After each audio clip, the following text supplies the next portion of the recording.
because we understand that you are based near the International Maritime Office. I have a prepared statement which embodies answers also to your specific concerns. Just three quick questions, Mr. Ambassador, if you Yes. still have time. No, not yet. It's still winter. So We're getting close to spring. my question has something to do with our membership, our IMO membership. We receive, it's a good thing that we receive 136 votes out of a possible 168 when we were re-elected under category C. Is that correct? There is a Yes. there is a category C for council members. My question is there any chance for the Philippines to be part of category A? Category A. Thank you for that question. That thought occurred to me also as I sat there casting the vote. I believe everything to do with the IMO is best addressed by those who have had a long direct experience with it, which are our teams, the IMO. I am given by Ann Hernando the 10 states with the largest interest, category A, 10 states with the largest interest in providing international shipping services: China, Greece, Italy, Japan, Liberia, Norway, Panama, the Republic of Korea, the United Kingdom of Great Britain and Northern Ireland, and the United States of America. Yes. Mr. Ambassador, is that we just passed a new law, is the Seafarers Act of 2024. And that new law would really highlight that the Philippines is the #1 supplier of seafarers. If my recollection is correct, that would total 800,000. Isn't the provision of 800,000 warm bodies a large interest enough to make us part of category A?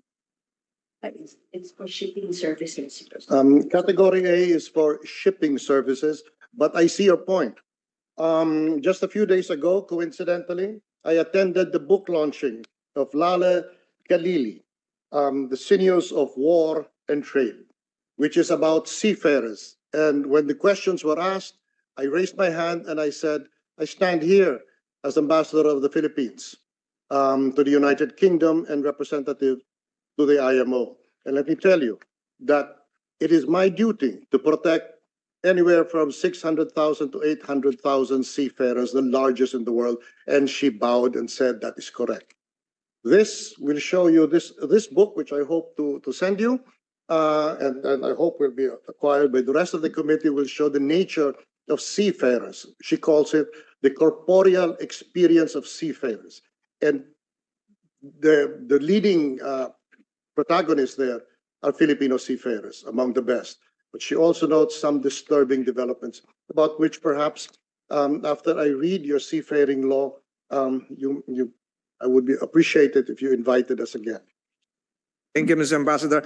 My next question has something to do with the submission of a consolidated measure once it is approved by the committee and perhaps the Senate plenary.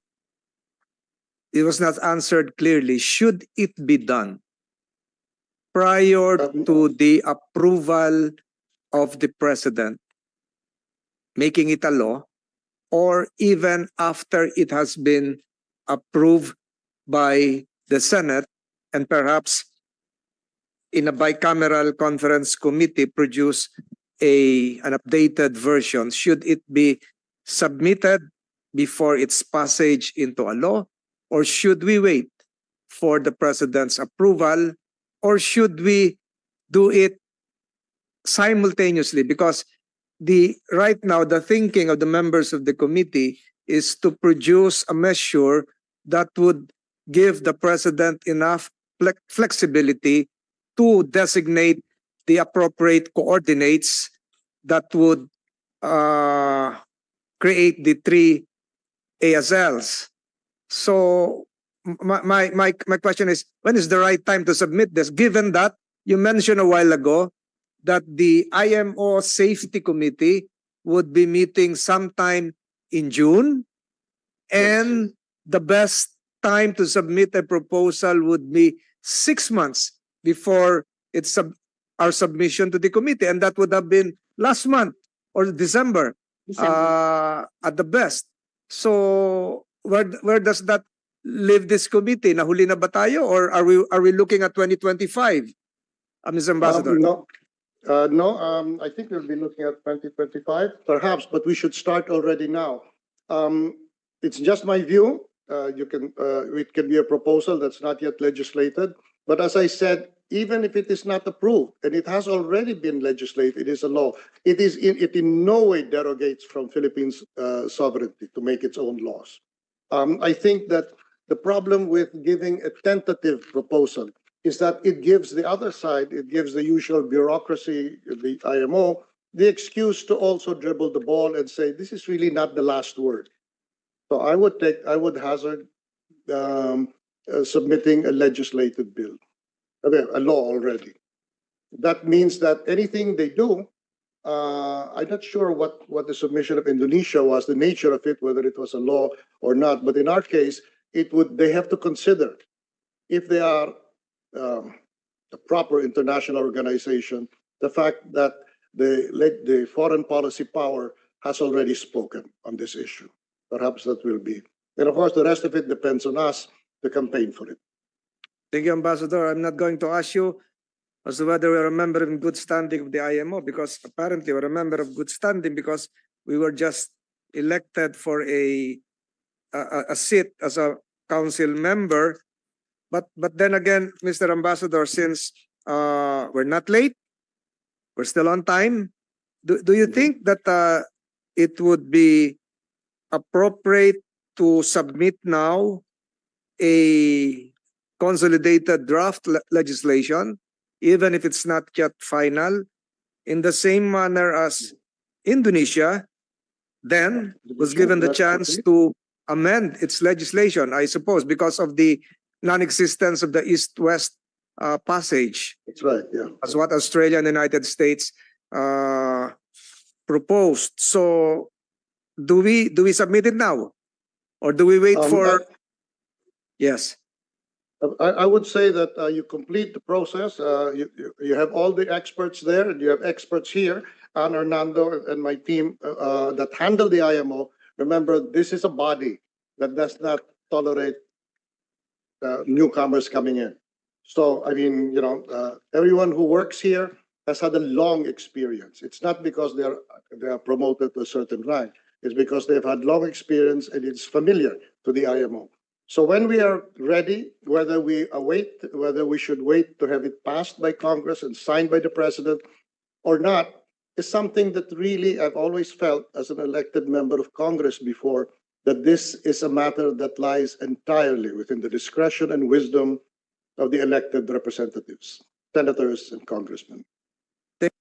Ambassador, perhaps from your two colleagues, Yes. if they can just apprise and educate this committee as to the real definition of normal passage routes, which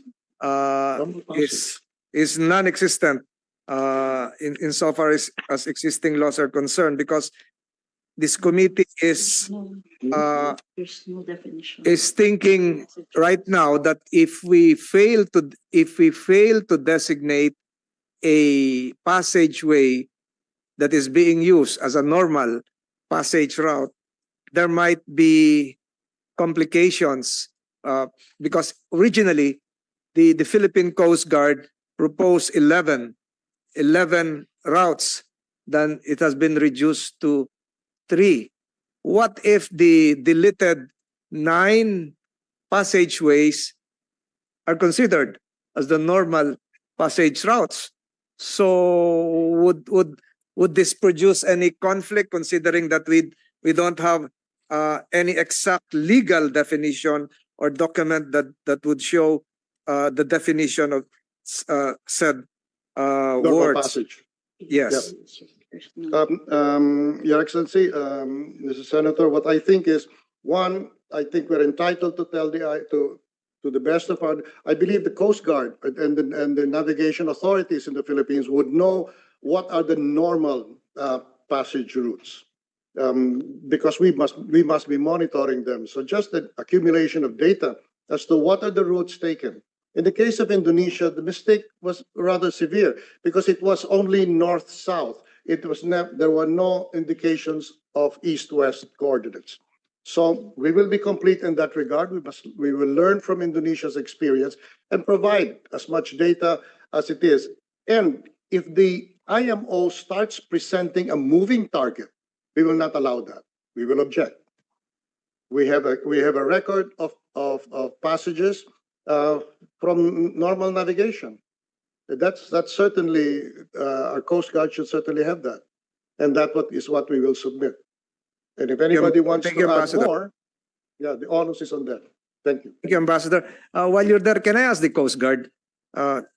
In UK, they have this British Admiralty chart. In the United States, they have the United States Hydrography. Indonesia, they have their Indonesian Navy Hydro-Oceanography Office. Do we have a counterpart office or unit here in the Philippines? If we have one, Coast Guard? Sir, I believe what we have is the NAMRIA, sir. NAMRIA, sir, as far as hydrographic survey is concerned. NAMRIA. It's the NAMRIA's function, sir. So NAMRIA would be the appropriate office to produce a chart, an illustrative chart that would show our normal passage route. Is that correct? Yes, Your Honor, I believe so. And has NAMRIA produced that? Is NAMRIA here? Wala. Attorney Batumbakal, to your knowledge, meron ba ang NAMRIA? Can we claim to have our own chart, Admiralty chart? Well, yes, sir. NAMRIA has been producing all of the charts that are necessary at all the scales needed internationally. Normal passage route. For normal passage routes, what I remember is that during the technical working group activities that were had some years ago, NAMRIA did produce a chart which indicated the routes through the archipelago, which they believed were the normally routes used normally for international navigation. But that was for the purposes of the technical discussion. Yes, only. and were these routes, the charts submitted to the IMO? No, sir. So we don't have any chart, we don't have any Admiralty chart submitted to the IMO that would more or less be akin to what the British, the United States, and the Indonesian Navy has done. Not so yet, far. sir. The closest would be the A chart that technical working accompanied group. the proposal submitted to the IMO. That would be the closest thing, but an official final chart, not yet, because that requires the adoption. Adoption by? The adoption process to be completed through the Adoption IMO. Sir. By the IMO, sir. The So, designation and adoption Yeah. consultation process with the IMO to be completed. Ambassador Locsin, do you think it's now Yes. time for the Philippines to submit our own charts? Well, what I would say is that yes, apparently it's still anecdotal, our charts, but we should prepare. NAMRIA should prepare it. I had a long history with the NAMRIA before when I worked with Don Enrique Zobel. He helped establish that body. And in looking at our own version of what are normal passages, we should consult the US, UK, and the Indonesian charts as well. And that way we avoid any unnecessary conflict or disagreement. So let's get as comprehensive a knowledge of what these charts are by major naval maritime powers. And then we see, and in comparing ours with theirs and perhaps adapting theirs, we then take into consideration our own special security and maritime concerns.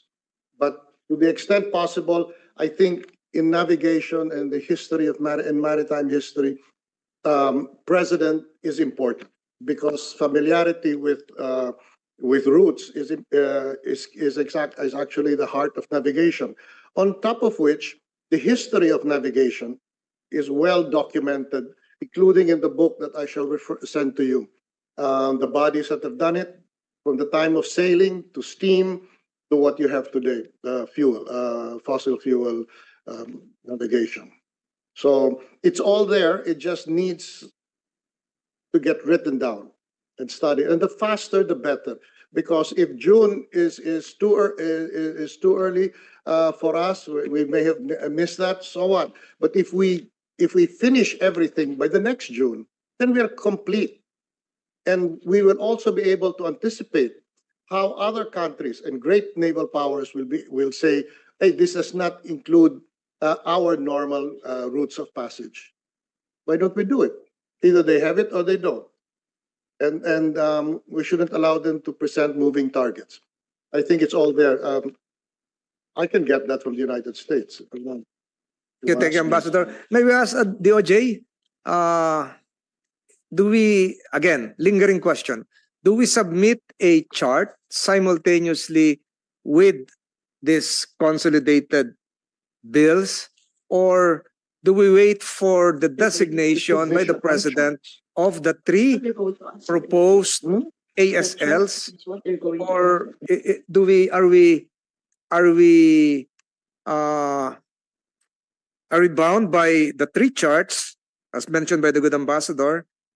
Because my thinking is how can we compare something which is not yet in existence? How can we compare an unexisting hydrography chart of the Philippines which has yet to be finished by the NAMRIA? How can we compare that with Indonesia's or the United States or the British hydrography chart? So, on a horse before the cart before the horse. DOJ, your opinion on this? Thank you, Mr. Chair. With respect to this chart, if you take a look at the IMO regulation and ISLs, Mr. Chair, the general provisions on the adoption, designation, and substitution of archipelagic sea lanes, there is a provision there that says that after your proposed ASLs have been adopted at the IMO level, then you can proceed to designate your sea lanes together with the coordinates, of course, you fix the coordinates, and then you inform the IMO of these coordinates. So in other words, you submit the chart, Mr. Chair, with the coordinates to the IMO. Then 6 months after that, the sea lanes can now take effect. So I would say, Mr. Chair, that you submit the chart to IMO once your proposed sea lanes have been favorably acted upon by the IMO already, and you have already fixed it in your own domestic regulations, Mr. Chair. This sea lanes, the coordinates of the sea lanes. Kasi ano po yung ilalagay mo sa charts mo, yung mga coordinates kung hindi pa na-fix po, Mr. Chair. But I'm referring to the normal passage routes, which would definitely be not included in your three ASLs, except if one or two would overlap. Oh, so with respect to the normal passage routes, I don't think we put that in our in the chart that we're going to submit to IMO. Because when you say normal passage routes, it would be normal sea lanes, Mr. Chair. And normal sea lanes, you don't submit it to IMO anymore. It's just a matter of domestic issuance, Mr. Chair. Ito pong mga normal sea lanes as opposed or compared to archipelagic sea lanes that would need an international procedure and consultation with user states. So yung mga ibang normal passage routes, pwede pong normal sea lanes lang yon na hindi na kailangan isubmit sa IMO.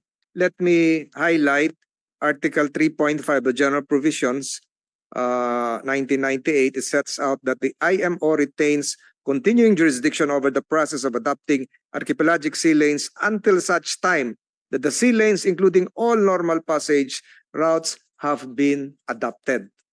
So magkakasama talaga sila. I understand Secretary Locsin is trying to recognize you. Recognize, Your Honor. Yes, Mr. Senator, when we make our submission, this will be the charts, and the charts will have everything there already, because I don't believe the IMO, nor would I even bother the IMO to ask for a blanket authority to draw it to draw our routes, our ALSs, only after they've already given us authority to do it. No, we do it, we show them what we want, and it is that which they approve. Because I can't imagine them giving carte blanche to any member. So where is the harm? We should have our own record of what our normal routes of passage for maritime navigation. That should be there. And then we should compare it with the UK and US, because those are of universal application. The Americans, the British, Indonesia, and other maritime countries will not make up these things, because upon it rests the safety of the maritime industry. So that's solid. And we should have that in our submission along with our proposals to replace them, to add to them, but not replace them, because as you can see, when they are inadequately described, Indonesia's proposal was cut down. Let's be as comprehensive as possible. Where's the harm? Ambassador, In short, we make a complete what case. you're suggesting is we do away with the Indonesian experience of having a partial archipelagic sea lanes adopted. Yes. So isang bagsak na lang. Probably that's the tenor of the thesis of Secretary Locsin. DOJ, is that the appropriate methodology here? Yes. We approve the bill, becomes a law, authorize the president to designate the 3 sea lanes with the coordinates, submit the same to the IMO in its entirety, the complete package, and then our IMO representative, presumably the good ambassador, would sit down and have this scheduled for adoption by the IMO. Yes, thank you, Mr. Chair. I don't know the details of the procedure, but once we do submit our proposal, of course, we need to attach some charts to show the proposed routes or sea lanes, Mr. Chair. So pwede naman po, we can attach the charts already. And we can defend before the IMO that this is already a complete system of archipelagic sea lanes, these 3 sea lanes, Mr. Chair. Then again, the president's delegated authority can always be invoked, that in case IMO would not accept this designated sea lane, it can still be changed. Is that correct? Yes, that is the unified executive position, Mr. Chair, that the president should be given flexibility in fixing the coordinates of the sea lanes. So although Congress can determine in general where the sea lanes will be, it is the president who would fix the actual coordinates, Mr. Chair, because of there might be a need to change some of the coordinates after consultation with IMO. But the sea lanes, where the sea lanes should be, has been determined already in advance by Congress, taking into consideration national security and protection of the marine environment, safety of navigation, and risk of pollution, Mr. Chair. Thank you, DOJ. Ambassador Locsin, you're raising your hand. Yes, she's perfectly right. What we provide residual power to the president to make amendments or to add to designate the sea lanes. I think an initial designation is what we're trying to avoid is having to go back to Congress. So the president, we make a submission including the president's designation of the 3, as you put it, the 3 sea lanes, and then if in the course of arguing this case for adoption by the IMO, we encounter objections. Those objections can easily be met because you have wisely provided that the president can make amendments. So why not? But Thank you, really, Ambassador. when we go to Congress, when we go to the IMO, we better be complete with all our charts, as if that was the last demand we were making, request we were making. And we can change in the course of negotiations.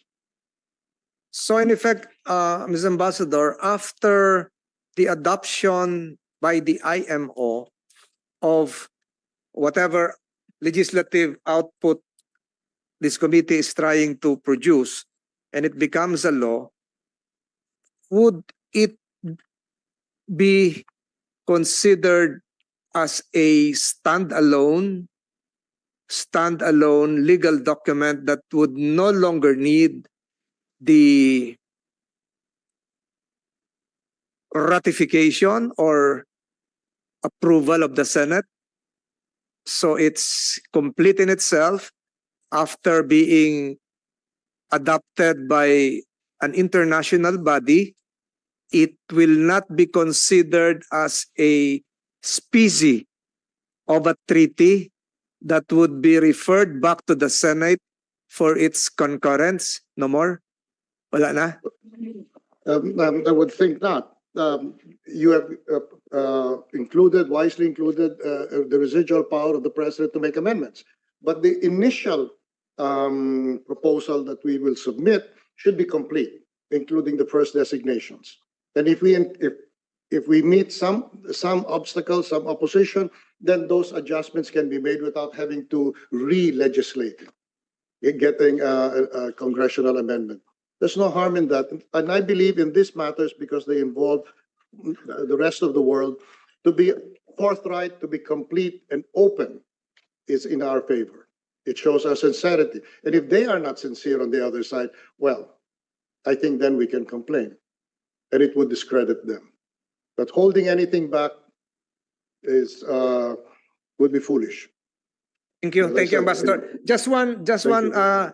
question, but germane to our discussion before I ask the DOJ and the National Security Council to have their presentations, and we can let you go and you can have your breakfast in London. Just one lingering question again. There is a legal committee within the IMO, and the submission of whatever we're doing right now would be submitted to the safety committee. This is a different committee, but there is a different committee. It's called the legal committee, and This is where. I would, if your colleagues would be interested in educating this committee, I would want to know the real definition insofar as one of the functions of the legal committee would be concerned, and it has something to do with environmental terrorism. Can one of your able colleagues Yes. seated? I envy your position. You're seated between two ladies. Can one of them educate us as to the real meaning of environmental terrorism insofar as the International Maritime Organization is concerned?